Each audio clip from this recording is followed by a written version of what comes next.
Odin, the All-Father. Odin, the ruler of Asgard, and the god who traded everything for knowledge. He wasn't born powerful, he became powerful through sacrifice. According to legend, Odin plucked out his own eye and placed it in the sacred well of Mimir. In return, he gained the wisdom to see beyond time itself. But wisdom wasn't enough. Hanging from the great tree Yggdrasil for 9 nights, pierced by his own spear, Odin sought the secrets of the rune symbols that shaped the very fabric of the cosmos. Every wound he inflicted upon himself was an offering to understanding the universe. To the gods, he was a king.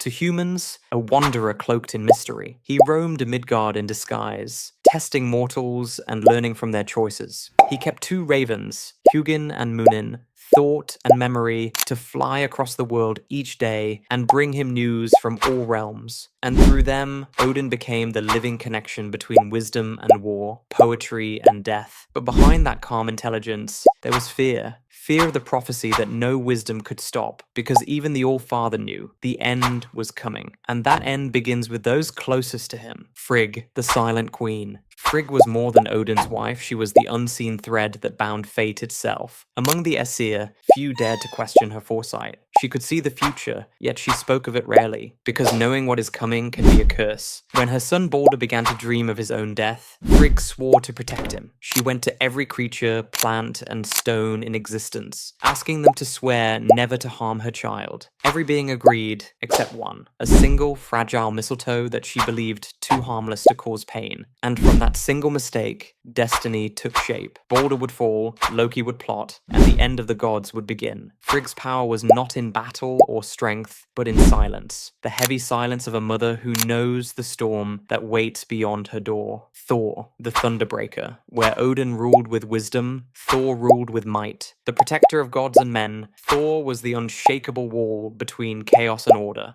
Wielding Mjolnir, the hammer forged in the heart of a dying star, Thor's power was unmatched. Every swing unleashed thunder across the 9 realms. Each strike a promise that no monster would threaten Asgard while he stood guard. But Thor was more than rage and strength. He was loyalty incarnate. He fought not for glory, but for duty. A son trying to prove himself worthy of a father who valued knowledge over war. His enemies were countless. Giants from Jotunheim, serpents from the deep, creatures born from the void. Yet Thor faced them all with unyielding resolve. Still, even the strongest gods cannot escape prophecy, because one day, Thor would meet his final foe, a serpent vast enough to encircle the world. And when they meet, thunder will fall silent. Loki, the trickster who broke the gods. Loki was not born among the gods of Asgard. He came from the frost giants, the sworn enemies of the Aesir, yet somehow, Odin called him brother. That single act of trust would shape the fate of all worlds. Loki was brilliant, charming,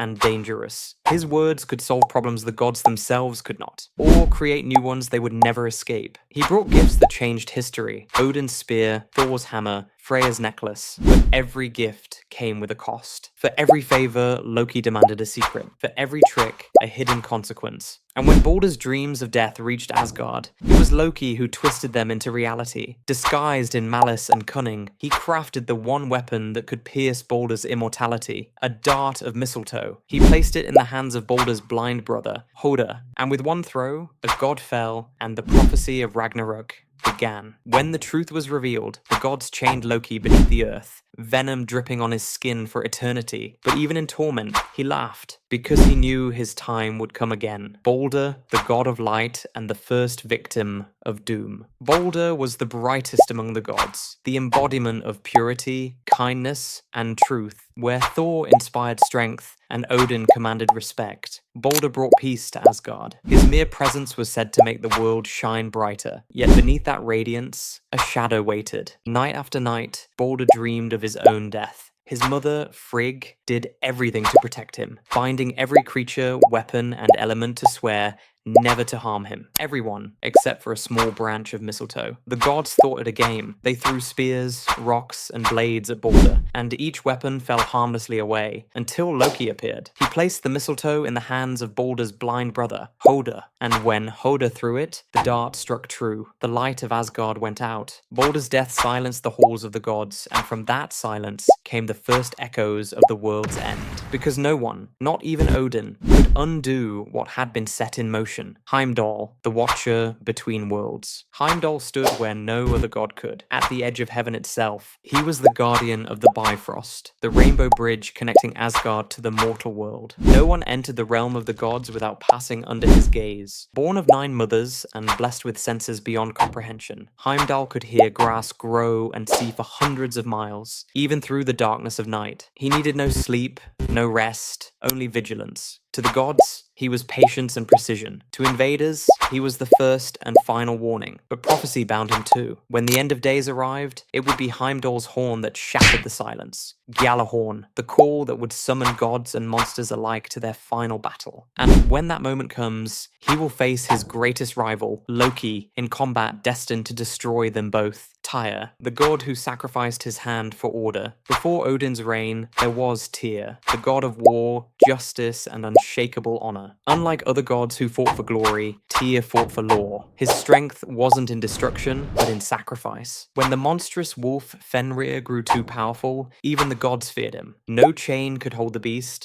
and no promise could calm his rage. So the gods forged one last binding, a ribbon made from impossible things. The sound of a cat's footsteps, the roots of a mountain, and the breath of a fish. Fenrir sensed their deceit. He agreed to be bound only if one of the gods placed a hand in his jaws, as a sign of trust. Only Tyr stepped forward, and when the chain tightened, Fenrir bit down. Tyr lost his hand, but the beast was restrained. His sacrifice became a symbol of the cost of order, a reminder that peace is never won without pain. Yet the gods knew, one day Fenrir would break free, and Tyr would face him again, not as law and beast, but as equals bound by destiny. Freyr and Freya, the twins of desire and prosperity. Before the wars of the gods, there were 2 clans, the Aesir and the Vanir. From that older race came the twins Freyr and Freya, bringers of fertility, abundance, and beauty. Freyr ruled over peace and good harvests. His power made the land bloom and the seas calm. He possessed Skidbladnir, a ship that could fold like cloth yet carry every god across the skies, and Gullinbursti, a golden boar whose shining mane lit the darkest roads. But Freyr's story was not without loss. He gave away his sword, the blade that could fight on its own, for the love of a giant's daughter. And because of that choice, he would one day stand unarmed at Ragnarök.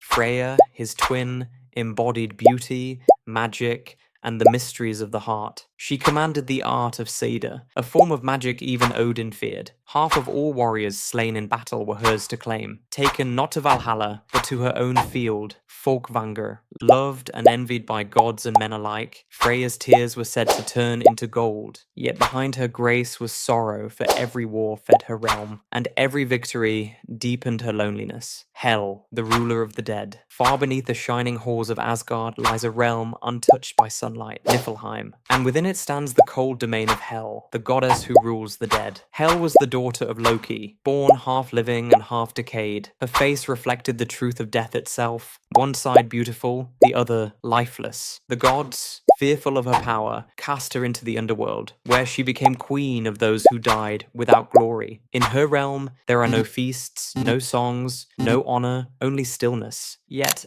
Hel is not cruel. She is fair, offering rest to the souls forgotten by Valhalla's gates. When Balder died, it was to Hel's kingdom that he descended. Odin begged for his return, and Hel agreed, on one condition: every living thing must weep for him. But when one creature refused, Balder remained in her domain, and hope left Asgard. Hel's silence is the balance to the gods' endless war, and when the world ends, her gates will open, releasing the legions of the dead to march beside her father. Ragnarök, the twilight of the gods. The world trembles. Fimbul winter descends, a winter without end, where snow blankets the land and brothers turn against brothers. The sun and moon disappear, and Yggdrasil quivers in fear. In Asgard, the gods stand ready, though even they cannot escape fate. Odin, the All-Father, knows his death is coming. Thor grips Mjolnir, prepared to face the serpent that circles the world. Freya senses fire on the horizon. Far from the golden halls, Loki stirs. Bound for his misdeeds, he will break free. At his side, side march Fenrir, the great wolf, and Jörmungandr, the world serpent, along with countless giants and monsters. Chaos gathers, unstoppable and patient. When the battle erupts, the heavens shudder. Odin falls to Fenrir. Thor kills Jörmungandr, but the serpent's poison takes him too. Loki and Heimdall strike each other down.